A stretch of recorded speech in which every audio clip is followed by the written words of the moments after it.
One of the things that I say to young people that want to follow in my footsteps is I say you actually have to be crazy. One of the biggest lessons that I've learned in life is that you cannot achieve success without failure.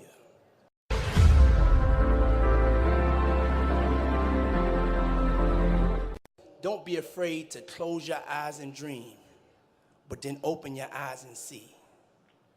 Don't be afraid to close your eyes and dream, but then open your eyes and see. For a lot of people, the distance between their dreams and their reality is intimidating, and they get stuck. They get paralyzed, just like I was in that marathon. And the only way forward is to be real about what it's going to take for you to achieve those dreams. You have to be honest with yourself. You have to tell yourself the truth. You have to tell yourself the truth of what it's going to take for you to be successful. It doesn't come easy. You're going to have to go out there and get it. Nobody's going to give you nothing. There's no rescue team coming, no National Guard, no aid coming, nothing. You're going to have to go out there and get it. And the only way forward is to decide you want that dream.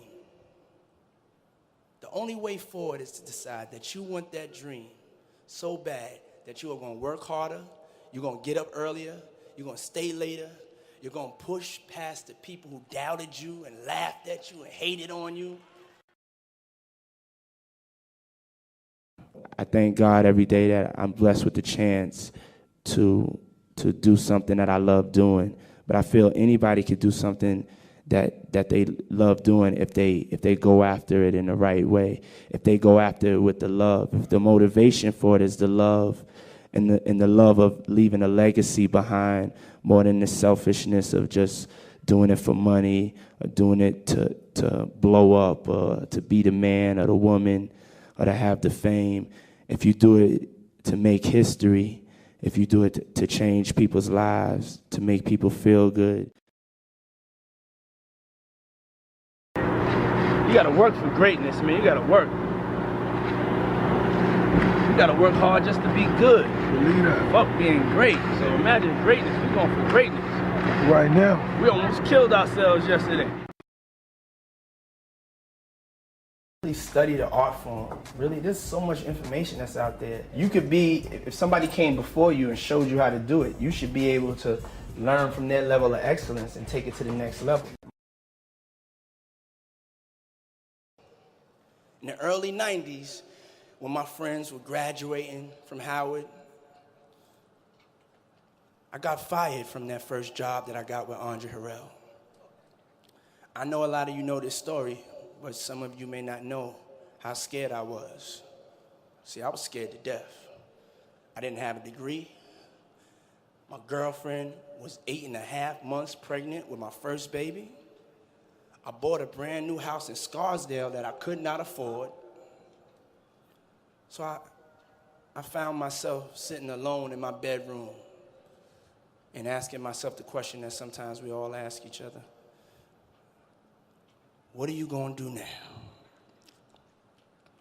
What are you going to do now?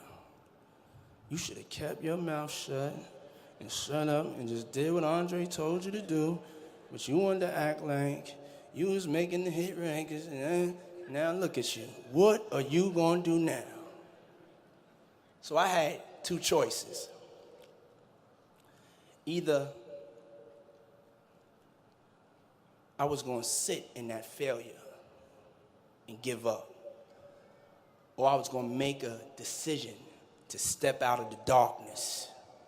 You see, when you're in that darkness, you want to sit there and wait for the light to come.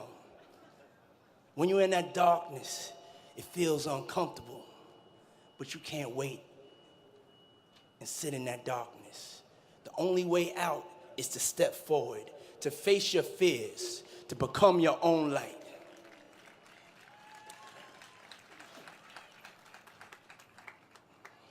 I had to make a decision. I had to decide to become my own light. I had to believe in myself like never before. I've always been a big fan of Steve Jobs. I really look up to Michael Jordan and Muhammad Ali, people that have a certain work ethic. One of the biggest lessons that I've learned in life is that you cannot achieve success without failure.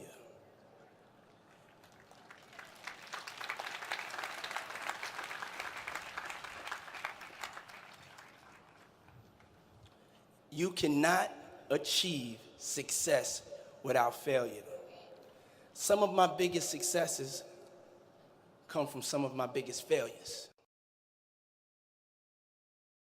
Being that my father, he was killed when I was 3 years old. I don't have like a lot of memories of my father. You know, they say, you know, you can't miss something you never had. So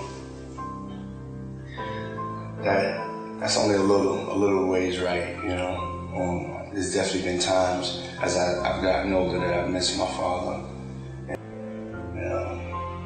My father was a hustler, you know. He was a drug dealer, he was a hustler.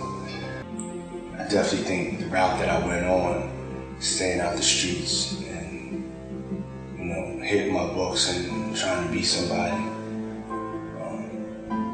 I think he played a role in that. I think that even if we don't know our parents, we still have their DNA in us. We have their genes, and I have his hustler's mentality, his hustler spirit, his drive, his determination. I want you to take the craziest dream you ever had, that dream that you were too embarrassed to tell anyone about, and I want you to go after it. I want you to make it a reality. I don't want you to dream, I want you to do. We dream big, we dream out of the box, and we dream out of the reality of our circumstances. A lot of us come from the inner cities, and we want to be somebody. But after you have your dream and you have your vision, you have to open your eyes and see and deal with the reality of what it's going to take for you to achieve that dream.